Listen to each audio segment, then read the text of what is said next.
একটা জরুরি কথা আজকে বলে দিতে চাই, কথায় কথায় আসলো। সেটা হইল, কোন ওয়াজ করেনেওয়ালা যখন ওয়াজের মঞ্চে উঠেন ওয়াজ করার জন্য, তখন সর্বপ্রথম যারা রিসিভ করেন মঞ্চে উঠার জন্য, দু চারজন মানুষ মঞ্চে যারা থাকেন, তারাই তো ওনাকে মঞ্চে উঠেই আনেন। তাদের সাথেই তো সালামের বিনিময় হয়ে যায়, তাদের সাথেই সালামের বিনিময় হয়ে যায়। আর শরীয়তের বিধান হইল, এক দল মানুষের জনে জনে সালাম দিতে হয় না, একজনে সালাম দিলেই সালাম দেওয়ার প্রাপ্য আদায় হয়ে যায়। আর কয়েকজনে সালাম দিলেও জনে জনে সকলের সালামের জবাব দিতে হয় না, একজনের সালামের জবাব দিলেই এই তার সাথে ইনসাফের আচরণ হয়ে যায়।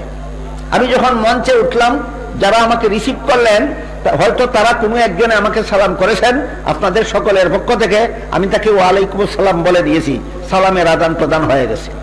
এই কারণে অনেক সময় বসার পরে আপনাদের সাথে যখন কথা শুরু করি, তখন আবার আলাদাভাবে আসসালামু আলাইকুম বলি না, কেন মঞ্চে ওঠার সময় এই সুন্নত আদায় হয়ে গেছে। এটা না বুঝার কারণে অনেকে এরকম অভিযোগ করে, ইনি বড় অহংকারী, ইনি বসলেন আমাদেরকে সালাম করলেন না। অহংকার আগে শিখো, তারপরে একজন আলেমকে অহংকারের অপবাদ দাও।